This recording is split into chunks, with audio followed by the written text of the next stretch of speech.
आखिरकार ज़ारा के आगे शीबा की सारी असलियत खुल गई। उसने अपने मुंह से सारा कुछ बता दिया कि मैं कोई ऐसी वैसी बात नहीं है हमारी, बल्कि मुझे हनान ने साफ साफ कहा है कि वो मुझसे शादी करेगा। तो इसलिए बेहतर यही है कि तुम यहाँ से चली जाओ और इसकी ज़िंदगी से दूर हो जाओ। इस पर वो बहुत गुस्से में आकर कहती है कि मैं उसकी कज़न नहीं बल्कि उसकी बीवी हूँ और तुम्हें उसने धोखा दिया है। जिस पर गुस्से से हनान उससे फ़ोन खींच लेता है, क्योंकि वो जानता है कि बहुत बड़ी तबाही हो जाएगी अगर उसने ये बात यहाँ तक कर दी। जिसको सुनकर हनान कहता है कि आखिर तुम्हारी हिम्मत कैसे हुई उसके साथ इस लहजे में बात करने की। मैं उसको जिस तरीके से ट्रीट कर रहा था मुझे करने देना था। इस पर वो कहती है कि आखिर तुम किस तरह की बात कर रहे हो, कैसा ट्रीट करने की बात कर रहे हो, तुमने उसको सच्चाई क्यों नहीं बताई और वो बार बार मुझे तुम्हारी कज़न क्यों कह रही है। देखो, उसको क्या किया है और क्या कहा है मुझे कुछ नहीं पता, लेकिन आइंदा से जो मैं कहूँगी वही होगा। जिसको सुनकर हनान भी अब गुस्से में आ जाएगा और कहेगा कि आखिर तुम्हारी हिम्मत कैसे हुई मेरे साथ इस तरह से बदतमीज़ी करने की। तुम्हारी इस बदतमीज़ी को मैं काफ़ी देर से बर्दाश्त कर रहा हूँ, लेकिन खामोश था कि शायद तुम्हारा दिमाग दुरुस्त हो जाए, लेकिन मुझे नहीं लगता है कि तुम्हारे दिमाग में कोई अच्छी बात भी आ सकती है। तो बेहतर यही है कि तुम अपने ज़हन को काबू में कर लो, क्योंकि मैं अब तुम्हारा ऐसा हश्र करने वाला हूँ कि तुम याद रखोगी। लेकिन जी आप देखेंगे कि ये बातें उसके लिए सिर्फ़ और सिर्फ़ फ़ज़ूलियात के अलावा और कुछ भी बाकी नहीं हैं, क्योंकि वो कहती है कि मुझे अब इस चीज़ का अंदाज़ा हो गया है और मैं बहुत जल्द यहाँ से चली जाऊँगी। लेकिन फिर जाने के नाम से खामोश हो जाती है और सोचती है कि आखिर कहाँ जाऊँगी। मुझे तो कुछ पता नहीं है कि मेरी माँ के घर का क्या बना है और क्या नहीं बना। मेरा तो और कोई ठिकाना भी नहीं। यानी कि मतलब ज़ारा अब अच्छे तरीके से ठिकाने पर आ गई है। उसको पता चल चुका है कि किस तरीके से और किस लहजे से बात करनी है और क्या-क्या करना है। इस तरह की बातें सुन-सुन कर उसका दिमाग ख़राब हो गया है, लेकिन ख़ामोशी से गुज़ारा करने के लिए तैयार है। अब ये चीज़ें बहुत ज़्यादा ज़रूरी हो गई हैं। लेकिन जी आप देखेंगे कि मिनाहिल ने भी फ़ैसला कर ही लिया है। पहले तो वो खामोश हो गई थी, लेकिन अब वो ज़्यादा देर तक खामोश नहीं रहेगी और साफ-साफ ये बात कर देगी कि मुझे किसी बात से कोई गर्ज़, कोई लेना-देना नहीं है। बात ये साफ और बिल्कुल तय है कि अब उसे किसी बात की कोई ज़रूरत नहीं है, टेंशन लेने की कोई भी बात नहीं है। आप देखेंगे कि वलीद जो है वो काफ़ी ज़्यादा थका-हारा, परेशान बैठा है, क्योंकि उसको कुछ समझ नहीं आ रही। लेकिन वो लड़की सबकी मुश्किलात को हल करने वाली है और ख़ुद सब कुछ बोल देगी, क्योंकि मिनाहिल भी अपने दिल की बात अब आगे नहीं बढ़ाना चाहती है। वो जानती है कि जैसे ही कोई बात होगी वो घर में सबसे बड़ा तमाशा माजदा करेगी। लेकिन खैर उसको माजदा की भी अब कोई परवाह बाकी नहीं रही। उसने जो सोचना था सोच लिया है। अब वो किसी की परवाह नहीं करेगी। उसको पता होगा कि जो कुछ हो रहा है सब कुछ बेहतरीन होगा। इसलिए टेंशन लेने की कोई भी बात नहीं है।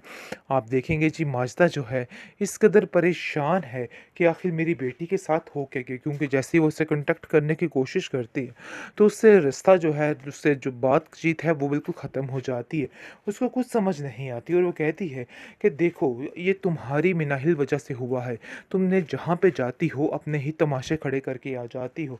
आज तुम्हारी वजह से वलीद का घर कैसे सुनसान है। उस लड़की ने भी जवाब दे दिया, जिसकी वजह से वो लोग काफ़ी ज़्यादा परेशान हैं। जिस पर वो कहती है कि मैंने तो किसी से कुछ नहीं कहा और ये अलहदा बात है कि उन लोगों ने खुद हर चीज़ को सुन लिया है। तो इसलिए मुझ पर इन सब चीज़ों का ब्लेम डालना छोड़ दीजिए। अब आपकी मैं एक नहीं सुनूँगी। अब आपको मेरी बात समझनी होगी कि मैं क्या कहना चाह रही हूँ। ये फ़िज़ूल बातें करने का कोई फ़ायदा नहीं। वलीद मिनाहिल के पास आके कहता है कि मेरा दिल किसी भी तरीके से मुत्तमिन नहीं हो रहा है। ऐसा लग रहा है कि किसी के साथ धोखा कर रहा हूँ। आखिर तुम ही बताओ कि मुझे क्या करना चाहिए।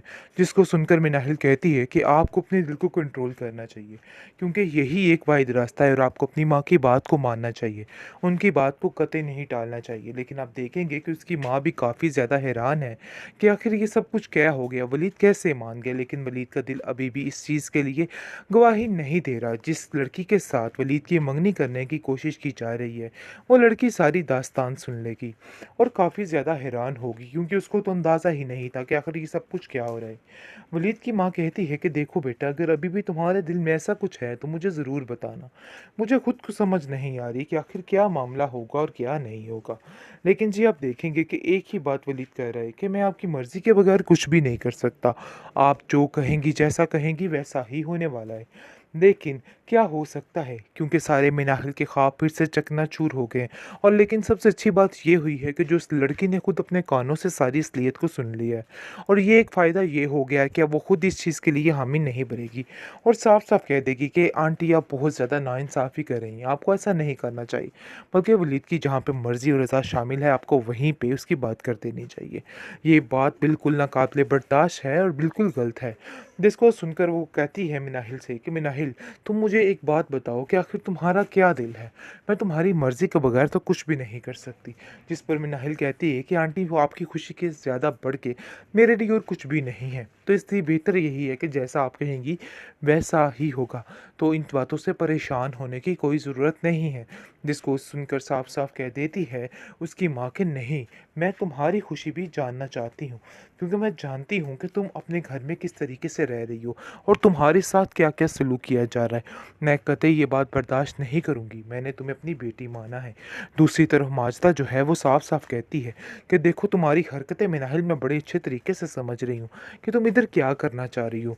इधर ये तमाशे नहीं चलने वाले हैं।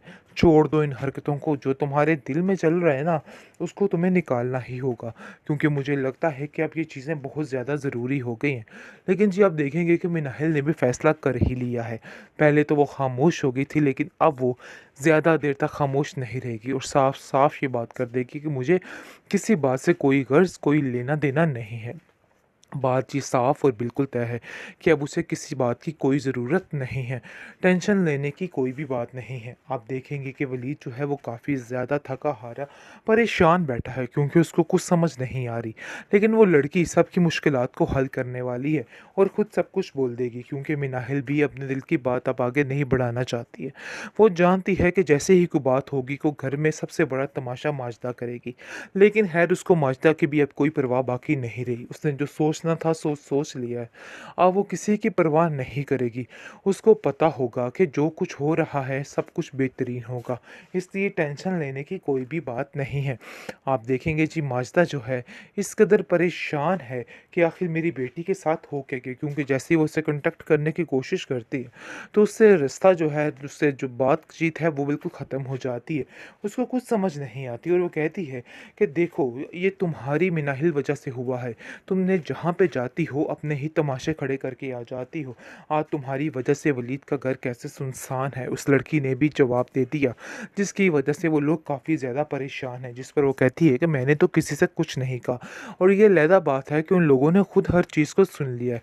तो इसलिए मुझ पर इन सब चीज़ों का ब्लेम डालना छोड़ दीजिए। अब आपकी मैं एक नहीं सुनूँगी। अब आपको मेरी बात समझनी होगी कि मैं क्या कहना चाह रही हूँ। ये फ़िज़ूल